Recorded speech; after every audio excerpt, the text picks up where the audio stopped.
ನಾಯ್ಕ ಮತ್ತು ಶ್ರೀಮತಿ ರುಕ್ಮಿಣಿಬಾಯಿ ಇವರ ಪುತ್ರರಾಗಿ ದಿನಾಂಕ 1/7/1967 ಜನಿಸಿದ ತಾವು ಬೊಮ್ಮಾರಬೆಟ್ಟುವಿನಲ್ಲಿ ಪ್ರಾಥಮಿಕ ಹಾಗೂ ಹಿರಿಯರ್ಕ ಪಬ್ಲಿಕ್ ಸ್ಕೂಲಿನಲ್ಲಿ ಪ್ರೌಢಶಾಲಾ ಶಿಕ್ಷಣವನ್ನು, ಉಡುಪಿಯ ಎಂಜಿಎಂ ಕಾಲೇಜಿನಲ್ಲಿ ಬಿಕಾಂ ಪದವಿ, ದೆಹಲಿಯ ವಿಶ್ವವಿದ್ಯಾನಿಲಯದಿಂದ ಕಾನೂನು ಪದವಿ, ದೆಹಲಿ ಹಾಗೂ ಪಾಂಡಿಚೇರಿ ವಿಶ್ವವಿದ್ಯಾನಿಲಯಗಳಿಂದ ಎಂಬಿಎ ಪದವಿಯನ್ನು ಪಡೆದುಕೊಂಡಿರುತ್ತೀರಿ.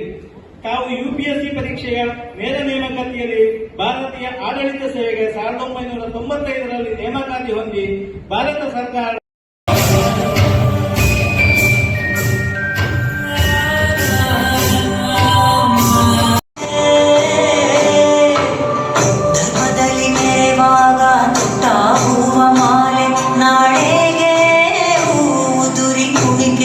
ದಕ್ಷಿಣ ಕನ್ನಡ ಜಿಲ್ಲಾ ಮರಾಠಿ ಸಮಾಜ ಸೇವಾ ಸಂಘ ಮತ್ತು ಮರಾಠಿ ಮಹಿಳಾ ವೇದಿಕೆಯ ಜಂಟಿ ಆಶ್ರಯದಲ್ಲಿ ಭಾನುವಾರ ರಾಧಾಕೃಷ್ಣ ದೇವಸ್ಥಾನದ ಬಾಳಂಭಟ್ ಸಭಾಂಗಣದಲ್ಲಿ ಮರಾಠಿ ಮಹಿಳಾ ಸಂಭ್ರಮ 2026 ಕಾರ್ಯಕ್ರಮ ಆಯೋಜನೆಗೊಂಡಿತ್ತು. ಮರಾಠಿ ಮಹಿಳಾ ವೇದಿಕೆ ಅಧ್ಯಕ್ಷೆ ಶಾರದಾ ನಾಯ್ಕ ಪ್ರಾಸ್ತಾವಿಕ ಮಾತುಗಳನ್ನಾಡಿದರು. ಜಿಲ್ಲಾ ಮರಾಠಿ ಸಮಾಜ ಸೇವಾ ಸಂಘದ ಅಧ್ಯಕ್ಷ ಸುಂದರ ನಾಯ್ಕ ವಿಟ್ಲ ಅಧ್ಯಕ್ಷತೆಯಲ್ಲಿ ಚಂಡೀಗಢದ ಮುಖ್ಯ ಕಾರ್ಯದರ್ಶಿ ಎಚ್ ರಾಜೇಶ್ ಪ್ರಸಾದ್ ಕಾರ್ಯಕ್ರಮವನ್ನು ಉದ್ಘಾಟಿಸಿದರು. ನಂತರ ಮಾತನಾಡಿ, ಸಮಾಜದಲ್ಲಿ ಮಹಿಳೆಯರು ಪುರುಷರಿಗಿಂತ ಹೆಚ್ಚು ಬುದ್ಧಿವಂತರು, ಅವರಿಗೆ ಉನ್ನತ ಮಟ್ಟದ ಶಿಕ್ಷಣ ಸೇರಿದಂತೆ ವ್ಯವಸ್ಥೆಗಳನ್ನು ನೀಡಿ ಸಮಾನ ಪ್ರತಿನಿಧಿ ಆಗುವಂತೆ ಮಾಡಿಕೊಡಬೇಕು ಅಂತ ಹೇಳಿದರು.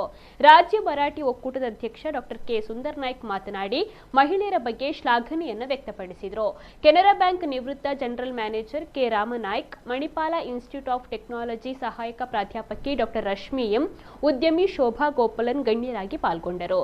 ರಾಜೇಶ್ ಪ್ರಸಾದ್, ಡಾಕ್ಟರ್ ಕೆ ಸುಂದರ ನಾಯ್ಕ್, ಕೆ ರಾಮನಾಯ್ಕ ತಾಲೂಕು ಘಟಕಗಳ ಅಧ್ಯಕ್ಷರು ಮತ್ತು ಪದಾಧಿಕಾರಿಗಳನ್ನು ಸನ್ಮಾನಿಸಲಾಯಿತು.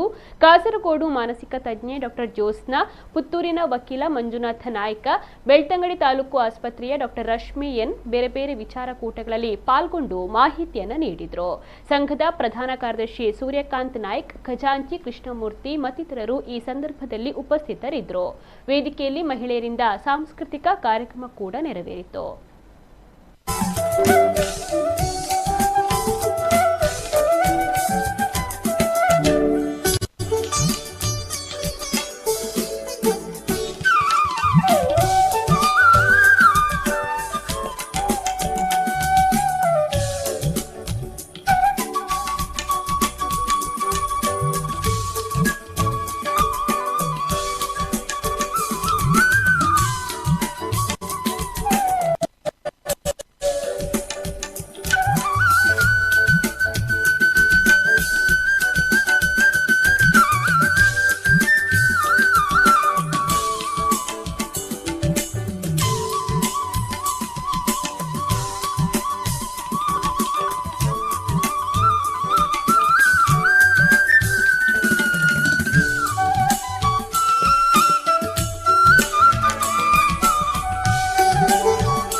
ಮಹಿಳೆಯರು ಎಷ್ಟು ಗಂಡಸರಲ್ಲಿ ಸಾಮರ್ಥ್ಯವಿದೆಯೋ, ಬುದ್ಧಿವಂತಿಕೆ ಇದೆಯೋ, ಅಷ್ಟೇ ಸಾಮರ್ಥ್ಯ ಮತ್ತು ಬುದ್ಧಿವಂತಿಕೆಯನ್ನು ಮಹಿಳೆಯರಲ್ಲೂ ಕೂಡ ಇದೆ.